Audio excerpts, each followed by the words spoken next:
Hi, welcome back to our channel green vibes. ഒരുപാട് നാളുകൾക്ക് ശേഷം ഇടുന്ന ഒരു കുഞ്ഞു വീഡിയോ ആണ്. നമ്മുടെ ചാനലിൽ കുറേ ആയിട്ട് വീഡിയോകളൊന്നും ഇടാറുണ്ടായിരുന്നില്ല. നിങ്ങൾക്കെല്ലാവരും സബ്സ്ക്രൈബേഴ്സ് എല്ലാവരും മറന്നിട്ടില്ല എന്ന് വിചാരിക്കുന്നു. ഞാൻ അജീഷ്. എൻ്റെ കുഞ്ഞു അഗ്ലോണിമ ഗാർഡനാണ് കാണിക്കുന്നത്. പഴയതിനേക്കാളും ഒന്നുകൂടെ സെറ്റപ്പ് ആക്കിയിട്ട് വരാമെന്നുള്ളൊരു ആഗ്രഹത്തോടെയാണ് ഈ ഒരു റീസ്റ്റാർട്ട്. അഗ്ലോണിമ മാത്രമല്ല, മറ്റുള്ള പ്ലാന്റ്സ് എല്ലാം കൂടെ കാണിക്കാം വരും എപ്പിസോഡുകളിൽ. ഇപ്പോൾ ജസ്റ്റ് നമ്മുടെ മുന്നിലുള്ള കുറച്ച് അഗ്ലോണിമകളോ എല്ലാം ഒന്ന് കാണിച്ചിട്ട് ഒരു ചെറിയ തുടക്കം എന്ന് മാത്രമേ ഉദ്ദേശിക്കുന്നുള്ളൂ. അഗ്ലോണിമയെക്കുറിച്ച് നിങ്ങൾക്ക് എന്തെങ്കിലും സംശയം ഉണ്ടെങ്കിൽ കമൻ്റായിട്ട് ചോദിക്കാം.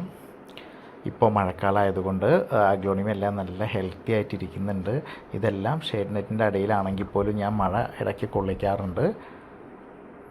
അഗ്ലോണിമ എല്ലാം ഇപ്പോൾ പോട്ടിംഗ് ആയാലും അതിനുള്ള വളപ്രയോഗമായാലും അതിൻ്റെ കീടബാധകൾ നമ്മൾ ഡീറ്റെയിൽഡ് ആയിട്ട് കുറേ വീഡിയോ ചെയ്തിട്ടുണ്ടെങ്കിൽ പോലും പല മാറ്റങ്ങളും അതിൽ നിന്ന് നമ്മൾ എക്സ്പീരിയൻസ് നേടിക്കൊണ്ടിരിക്കുമ്പോൾ പല മാറ്റങ്ങളും വരുമല്ലോ. അപ്പോൾ ആദ്യം ഉപയോഗിച്ചിരുന്ന പോട്ടി മിക്സ് അല്ല ഇപ്പോൾ ഉപയോഗിക്കുന്നത്, അങ്ങനെയുള്ള കാര്യങ്ങളെല്ലാം. എന്തായാലും വളരെ സന്തോഷം. വീട്ടിലെ ചെറിയ പൂക്കളാണ്. അതുപോലെ തന്നെ നമ്മുടെ ഈ ഭാഗത്തായിട്ട് കുറച്ച് ബ്രൊമീലിയാടൊക്കെ ഇപ്പോൾ പുതുതായിട്ട് സെറ്റ് ചെയ്ത് വെച്ചിട്ടുണ്ട്. ഡീറ്റെയിൽഡ് വീഡിയോ ആയിട്ട് വരുന്നതാണ്. ഇപ്പോൾ ജസ്റ്റ് എല്ലാം നിങ്ങൾക്കൊന്ന് കാണിച്ചു തരിക എന്നുള്ളത് മാത്രമേ ഉള്ളൂ. ഈ കാണിച്ചിരിക്കുന്ന പ്ലാന്റ്സുകളെ കുറിച്ചിട്ട് എല്ലാം എന്ത് ഡൗട്ട് ഉണ്ടെങ്കിലും നിങ്ങൾക്ക് കമൻറ്റിലൂടെ ചോദിക്കാം. പിന്നെ നമ്മളിപ്പോൾ സെയിലൊന്നും സ്റ്റാർട്ട് ചെയ്തിട്ടില്ല. സാധാരണ എല്ലാവരും ചോദിക്കുന്നൊരു ചോദ്യമാണത്. Thank you.